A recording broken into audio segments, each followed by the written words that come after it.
great people of Ghana, it's my John God pleasure bringing you political news in our channel, Ghanatube. The Deputy Minority Leader, Patricia Appiah-Jay, has risen her voice to call out people to actually know what is going on. According to her, she said that this is a calculated attempt to divide us. Appiah-Jay has phoned over the move to replace a few new markets at ECOWAS Parliament. The Deputy Minority Leader, Patricia Appiah-Jay, has stated that her nomination to join Ghana's delegation to the ECOWAS Parliament, replacing Minority Leader Alexander Afenyomarkins, is a calculated attempt to create division between her and the leader, and she's not taking it like that lightly. In a memorandum to the Speaker of the Parliament on 22nd July 2025, Patricia Appiah-Jay stated that she was neither consulted nor did they give her any consent to be considered as the replacement for Minority Leader Alexandra Afenyomarkins, who currently serves as a Deputy Speaker in the ECOWAS Parliament. She stressed that she had never expressed any intention to replace him in the delegations. Respectfully, I wish to place on record that I was neither consulted nor did I give out my consent to be considered as a replacement for the Minority Leader Honorable Alexandra Afenyomarkins on the ECOWAS Parliamentary delegations. At no point have I expressed any intention to replace my leader, and I am particularly concerned that the development appears to be a calculated effort to cause division between myself and my leader, she actually stated. It is therefore deeply troubling that a contrary nomination was advanced on the floor without consultation, and even more so that proposal was made by the majority leader, just as she has actually cried out. No one actually briefed her on anything. No one told her she was not consulted, only for her just to come at the parliament bearing her name to replace her own leader. And she has given out a memorandum that she is not part of it. Appiah-Jay has took issues with arguments suggesting that her nomination was part of the effort to enhance women's presentation in regional bodies, insisting that such move must be pursued within the bounds of due process, consultation and internal and Mr. Speaker, while I acknowledge the arguments advanced in favor of enhancing women's presentation in regional bodies such as the ECOWAS Parliament, such presentation must be pursued within the bounds of due process, consultation and internal census, which never happened. The Minority Caucus is fully committed to promoting gender equality in the faces of government, squares to every of them. However, using gender parity as a pretext for arbitrary and irregular decisions demands both the objective and the institutional harmony we seek to actually preserve. True conclusion must be built on transparency, dialogue, and not imposed at the expense of established norms of the integrity of leadership structure. The Deputy Minority Leader urged Parliament to maintain the original nominees to the ECOWAS Parliamentary delegation, which include Alexandra Afenyomarkins and Brian Achampong. She further requested that the clerk of the parliament refrain from communicating any resolution containing her name to the ECOWAS Parliament. Mr. Speaker, I am mindful of the high regard in which your office is held and the description your exercise is facilitating. However, I wish to respectfully decline my inclusion on the ECOWAS Parliament delegation and state that, in my considered opinion, the process change is not desirable, and she is actually standing on her own, saying that she is not part of this delegation and it should remain so. She is not really ready to overthrow anyone. According to the rules governing the composition of functioning the ECOWAS Parliament, established under the Supplementary Act SA 1/1216 relating to the enhancement of the power of the ECOWAS Parliament, adopted in December 2016, Article 18 subsection 2 of the Supplementary Act clearly states that members of the ECOWAS Parliament shall be elected for 4 years from the date of the inauguration of the ECOWAS Parliament. This mandate shall last until the day of the legislature. This fixed term is protected and cannot be interrupted arbitrarily by national authorities. Also, once a member is duly elected and sworn in, their mandate is independent to national political change or internal reassignment. And so, as she has actually argued that she is not in any way bidding to this because it's even against the law. Based on the Article 24 and 25 of the Supplementary Act, the tenure of the Speaker and Deputy Speaker shall be for the life of the legislature. Also, replacement of a member can only occur under specific circumstances outlined in Article 18, subsection 3 of the Supplementary Act and further clarified in Rule of Procedure of the Parliament. These grants include death of the member, written resignation of the Speaker, voluntary resignation, certified mental or physical incapacity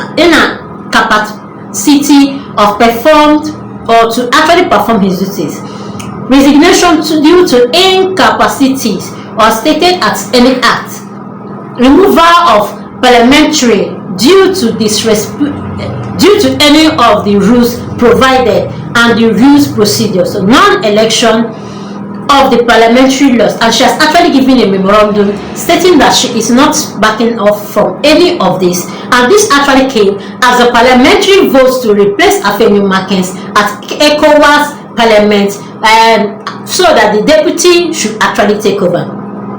The Parliament of Ghana, as through a resolution, voted to adopt the composition of membership of representation of the Parliament of the Economic Community of West African States, that's ECOWAS. The notion, which had been consistently advertised on the other page of the House, was finally moved by the majority leader, Mahama Ayariga, who further proposed amendment of the selection, including the replacement of the minority leader Alexander Kwamena Afeni-Markins during proceeding on Tuesday, July 22nd, 2025. The proposed membership, initially advertised, consisted of George as leader with Emmanuel Kwame, Eric, Dominic, Afeni-Markins, and Brian Achampo as members. Millicent Yabo was also proposed as an observer. However, the minority leader, in moving the motion, proposed that the minority leader Afeni-Markins be replaced with his deputy Patricia Apiaja to meet the 30% female quota specified by ECOWAS. And nevertheless, Speaker Balbin, notwithstanding disagreement around the list, ruled that the motion be carried and directed by the MP in Sunyani West be retained as an observer. The House, by a voice note, adopted the amendment list made up of George as the leader, Emmanuel, Eric, Dominic, Patricia, and Kwame, with Millicent as an observer. Please really just view a few seconds how it went.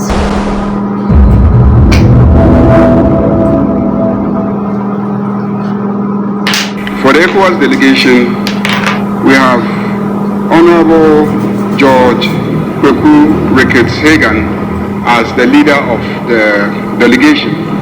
Then we have Honorable Emmanuel Kwesi Bedza, who has always been a member of the delegation, to remain a member. Honorable Lad Ayamba, who has been a long-standing member of the delegation, to remain a member. Honorable Eric Afo is being added as a member. Honorable Dominic Napare is being added as a member.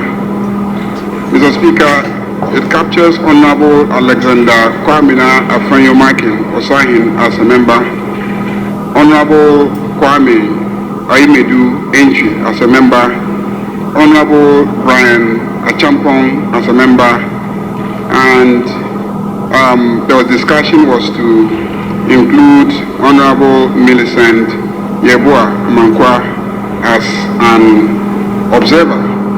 Mr. Speaker, there is still an issue with this composition, and the issue stems from the fact that the ECOWAS Parliament has some very, very firm position on the membership of female members of the delegation. The delegation must have, I think, 30% of the members being women. The position of this parliament has always been to send the deputy leaders as members of the delegation. That has always been the tradition. I shall move pursuant to our standing orders for the amendment of the composition of the delegation so that Honorable Alexander Kwamina Afoyomakin Osahene is removed and Honorable Patricia Apiaje is replaced as the member of the delegation that will be representing this parliament at the ECOWAS parliament. I think that the leadership should not be moving motions and asking the House to take decisions that they should take and bringing it to us. I know it is the decision of the House to do, but it is not for Parliament to fight, because the majority have majority, to fight the decision of the majority on the minority of our representation. So I'll urge the majority leader to stand down on this motion, do negotiations on the points which you raise, which are very legitimate, and then tomorrow or even today they can bring an amendment to it or an addendum for Parliament to take it. We can take it today. Looking at the president and the rules in ECOWAS, accepted that the deputy minority leader should be a member of our delegation to ECOWAS, not the minority leader. Please, this is the understanding. And for me, I think that is the fair way for us to chat. I'm sad by how things have happened, and particularly between the two leaders. With respect, I am a whip. I am not the leader. I am the leadership, but I am just a whip. These are the two arrow figures. These two people, they have to work together. Those guys with respect, and respect to majority, they have to work together. That the composition of Ghana's delegation to the Community Parliament of ECOWAS be made of the following: Honorable George Kweku Ricketts Hagan, leader. Honorable Emmanuel Kwesi Bejira, member. Honorable Ladi Ayi Ayamba, member. Honorable Eric Affle, member. Honorable Dominic Napari, member. Honorable Patricia Apiaje, member. Honorable Kwame Anyimedu Entry, member. Honorable Brian Achampong, member. And Honorable Millicent Yebua Amankwa, observer. Please do well to like, comment and follow. Put on the notification bell so you get all our news one by one. Thanks, man.